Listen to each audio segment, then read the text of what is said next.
এই মুহূর্তে সরাসরি আমাদের সঙ্গে রয়েছে আমাদের প্রতিনিধি পুরুষোত্তম পণ্ডিত। পুরুষোত্তম, আল্লু অর্জুনের বিরুদ্ধে ঠিক কি অভিযোগ, যে কারণে পুলিশ তাকে গ্রেফতার করলো?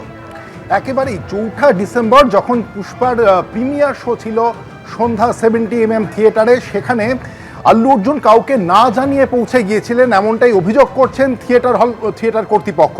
এবং তারপরে সেখানে পুলিশ ভিড় নিয়ন্ত্রণ করতে পারেনি। আল্লুকে দেখতে যে ছবিটা আমরা দেখছি আজকে, যে আল্লুকে যখন নিয়ে যাওয়া হয়েছে গান্ধী হাসপাতালে তার স্বাস্থ্য পরীক্ষার জন্য, সেখানেও ভিড় উপচে পড়েছে। ঠিক এমনই অনিয়ন্ত্রিত ভিড় সেদিন জড়ো হয়েছিল সন্ধ্যা থিয়েটার হলের বাইরে, এবং সেখানে আল্লু অর্জুনকে দেখতে এতটাই হুড়োহুড়ি পড়ে যায় যে পদপিষ্ট হয়ে মৃত্যু হয় 35 বছর বয়সী এক মহিলার, গুরুতর আহত হয় তার ছেলে।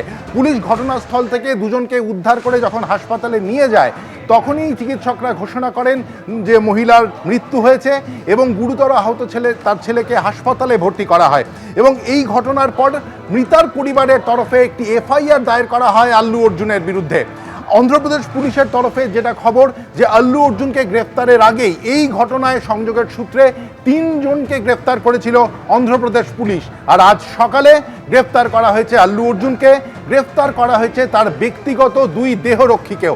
এবং তারপরেই জিজ্ঞাসাবাদের জন্য বাঞ্জারা হিলসের বাড়ি থেকে আল্লু অর্জুনকে সোজা নিয়ে আসা হয় চিক্কারাপল্লী পুলিশ স্টেশনে। সেখানে তাকে পুলিশ জিজ্ঞাসাবাদ করে, তারপর আদালতে পেশের আগে তাকে নিয়ে যাওয়া হয় গান্ধী হাসপাতালে তার স্বাস্থ্য পরীক্ষার জন্য। এবং পুলিশ সূত্রে যে খবর আমরা পাচ্ছি, যে আজই তাকে হায়দ্রাবাদের নামপল্লী আদালতে পেশ করা হবে।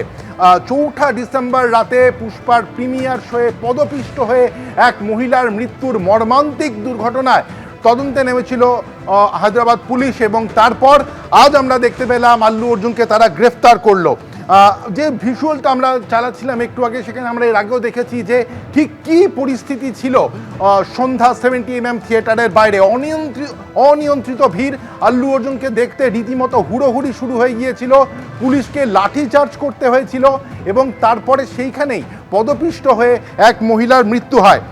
আমরা আরও একটা জিনিস যেটা জানতে পেরেছি, যে এর আগে আল্লু অর্জুনকে গ্রেফতারের আগেও 3 জনকে গ্রেফতার করেছিল হায়দ্রাবাদ পুলিশ। আমরা যেটা দেখতে পাচ্ছি আরও একটি বিষয়, যে পুষ্পা 2 রিলিজের পর থেকেই কিন্তু ক্রমাগত টানা বিতর্কের মুখে পড়ছে। কিছুদিন আগেই কর্ণী সেনার তরফে পুষ্পা 2 এর যারা নির্মাতা, তাদেরকে রীতিমতো হুমকি দেওয়া হয়েছে, মারধরের হুমকি দেওয়া হয়েছে। তার কারণটা কি? কর্ণী সেনার তরফে জানানো হয়েছে যে পুষ্পায় ফাহাদ ফাসিলের যে চরিত্রটি রয়েছে তার নাম দেওয়া হয়েছে ভবর সিং শেখাওয়াত, এবং এই শেখাওয়াত শব্দটি, এই পদবি ব্যবহার করা হয়েছে একজন খলনায়কের চরিত্রে। সেই কারণেই নাকি ক্ষত্রিয়দের অপমান করা হয়েছে। এই অভিযোগ তুলে কর্ণী সেনার তরফে হুমকি দেওয়া হয়েছে পুষ্পার নির্মাতাদের। এবং আজকে আমরা যেটা দেখতে পারলাম, যে আল্লু অর্জুন গ্রেফতার হলেন সেই মহিলার পদপিষ্ট হয়ে মৃত্যুর ঘটনায়। এবং আরও একটি বিষয় জানিয়ে রাখতে চাইব, যে অন্ধ্রপ্রদেশে দিন 2 আগে পুষ্পা 2 এর ম্যাটিনি শো শেষ হওয়ার পরে একটি সিনেমা হল থেকে আল্লু অর্জুনের এক অনুরাগীর মৃতদেহ উদ্ধার করেন সাফাই কর্মীরা।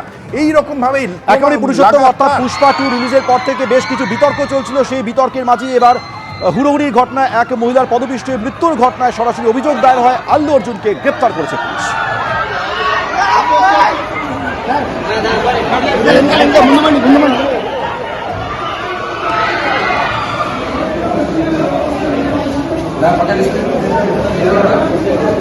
Sir,